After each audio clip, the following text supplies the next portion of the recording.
Bismillahirrahmanirrahim. Assalamualaikum warahmatullahi wabarakatuh.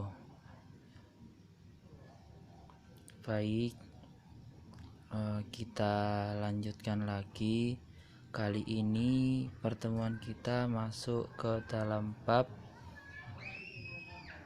dakwah atau strategi dakwah Wali Songo dalam mata pelajaran sejarah kebudayaan Islam. Baik, yang pertama kita bertemu dengan Raden Rahmatullah Sunan Ampel. Nah, di awal kedatangan beliau ke Jawa ini, beliau langsung mengunjungi Majapahit, yang di sana ada bibi beliau yang dinikahi oleh Raja Majapahit pada waktu itu. Singkat cerita, beliau diberi wilayah di daerah Ampel Denta, yang kemudian hari beliau mendirikan pesantren dan masjid di sana untuk melakukan syiar-syiar Islam. Banyak murid-murid beliau yang kemudian disebar untuk menyebarkan dakwah Islam, seperti halnya Sunan Bonang, Sunan Derajat yang tidak lain adalah anak dari beliau sendiri, kemudian Sunan Giri dan Raden Patah yang di kemudian hari menjadi sultan dari Kesultanan Demak. Seperti itu. Selanjutnya kita bertemu dengan Sunan Bonang atau Raden Maulana Makedum Ibrahim. Nah, dalam dakwahnya beliau sangat memperhatikan tradisi dan budaya masyarakat yang pada saat itu sudah berkembang.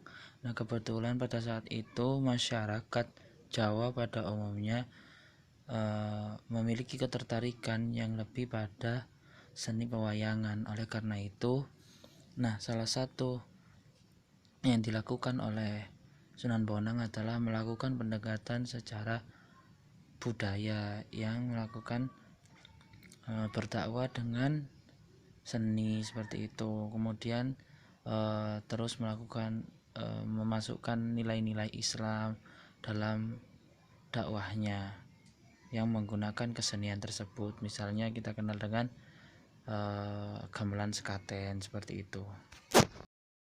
Nah, selanjutnya kita ketemu dengan Sunan Gresik atau Maulana Malik Ibrahim.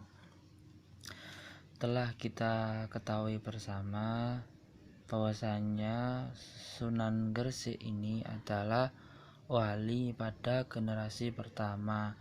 Istilah Jawanya adalah wali yang babat alas, seperti itu. Nah, lantas apa strategi apa yang digunakan oleh Sunan Gresik ini dalam berdakwah? Yang pertama, beliau mencoba pendekatan secara kekeluargaan.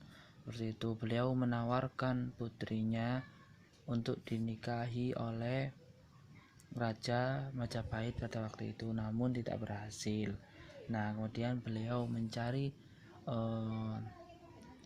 strategi-strategi yang lainnya. Diantaranya adalah beliau memberikan ilmu-ilmu agama, mendidik anak-anaknya. Kemudian di kemudian hari anak-anaknya tersebutlah yang melakukan dakwah, seperti itu. Dakwah di tempat masing-masing, seperti itu. Misalnya Sunan Ampel yang tadi telah Bapak jelaskan, seperti itu. Nah, itu adalah salah satu kontribusi dari Sunan Gresik juga, yang istilahnya tadi babat alas, supaya kedepannya itu mempermudah para wali yang di generasi berikutnya untuk berdakwah di Pulau Jawa, seperti itu.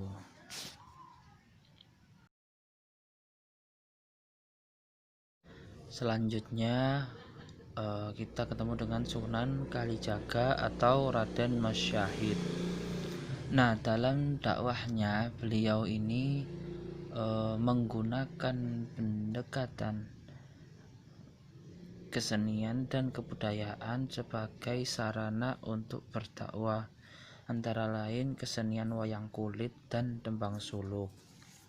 Seperti yang Bapak jelaskan tadi, bahwa pada masa itu orang Jawa, masyarakat Jawa itu memiliki ketertarikan kepada seni pewayangan, sehingga seni pewayangan ini dalam tanda kutip itu laris digunakan sebagai sarana oleh para wali, sebagai sarana untuk berdakwah, seperti itu. Nah, untuk penjelasannya sendiri, Bapak rasa di dalam PPT Bapak ini poinnya sudah jelas, seperti itu, bahwa Sunan Kalijaga ini itu melakukan dakwahnya tidak tersentral pada satu titik, seperti itu, melainkan beliau berkeliling untuk melakukan dakwah. Nah, dakwahnya itu diselingi, sarananya adalah kesenian, seperti itu. Ada beberapa lagu juga, dan lagunya itu disisipkan nilai-nilainya pada lagu anak-anak gitu. Selanjutnya adalah Sunan Giri atau Raden Ainul Yakin. Nah, beliau ini strategi dakwahnya adalah dengan membangun pemerintahan yang mandiri di Gresik, yang lebih kita kenal sebagai Giri Kedaton. Nah, Giri Kedaton ini selanjutnya berperan sebagai pusat dakwah Islam di wilayah Jawa dan Indonesia bagian timur, bahkan sampai ke Kepulauan Maluku. Nah, salah satu keturunannya yang terkenal ialah Sunan Giri Prapen, yang menyebarkan agama Islam ke wilayah Lombok dan Bima. Nah, adapun santri-santri yang belajar di Giri Kedaton kebanyakan berasal dari masyarakat golongan ekonomi menengah ke bawah, seperti itu, yang menyebar dari Madura, Ternate, Bawean, Kagehan, dan Tidore. Selanjutnya adalah Sunan Derajat atau Raden Syarifuddin atau Raden Qasim. Nah, beliau ini dalam dakwahnya menggunakan strategi yang menekankan kepada kedermawanan, kerja keras, dan peningkatan kemakmuran masyarakat sebagai pengamalan dari agama Islam, seperti itu. Nah, tidak hanya itu saja, beliau juga menggunakan strategi pendekatan budaya juga, seperti itu. Beliau juga menjadi dalang dalam pertunjukan pewayangan, seperti itu, sehingga menarik minat masyarakat yang pada waktu itu gemar terhadap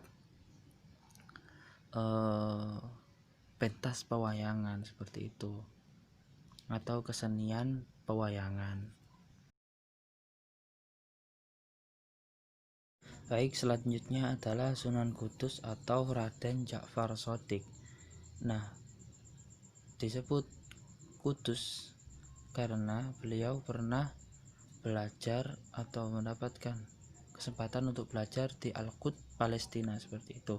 Nah, dalam dakwahnya berbeda dengan para wali yang sebelumnya yang lebih banyak untuk melakukan dakwahnya di masyarakat menengah ke bawah.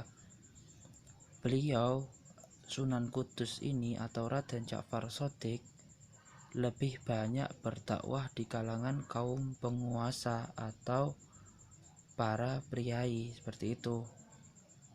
Dan salah satu muridnya adalah Sunan Prawoto, penguasa Demak, seperti itu, dan Arya Penangsang, Adipati Jipang, seperti itu. Salah satu peninggalan beliau adalah Masjid Menara Kudus.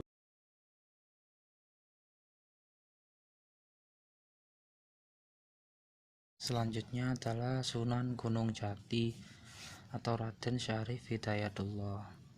Nah, dalam dakwahnya beliau mendapatkan tempat untuk sentral atau basis berdakwahnya di daerah Gunung Jati. Nah, beliau lebih banyak menghabiskan waktunya untuk berjuang melawan dan mengusir Portugis dari bumi Indonesia, khususnya di Batavia atau sekarang kita lebih mengenalnya sebagai Jakarta. Nah,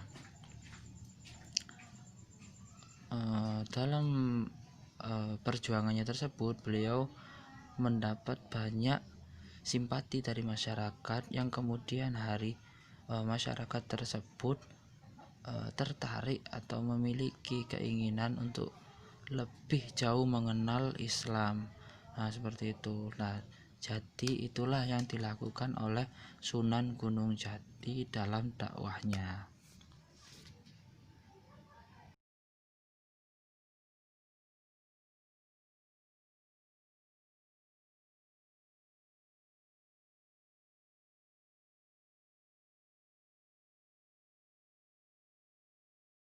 Selanjutnya adalah Sunan Muria atau Raden Umar Said. Nah, metode yang digunakan beliau dalam menyebarkan agama Islam yakni dengan tetap mempertahankan kesenian gamelan dan wayang sebagai alat dakwah. Beliau juga yang telah menciptakan berbagai tembang Jawa, yang mana salah satu hasil dakwah beliau melalui media seni adalah tembang sinom dan kinanti. Nah, dakwah beliau ini adalah tidak jauh dari apa yang dilakukan oleh ayah beliau, yakni Sunan Kalijogo. Seperti itu, nak ya. Baik, sekian yang bisa Bapak sampaikan pada pagi hari ini. Semoga bermanfaat. Mohon maaf bila ada kekurangan. Wallahul muwaffiq. Wallahu a'lam bishawab. Wassalamualaikum warahmatullahi wabarakatuh.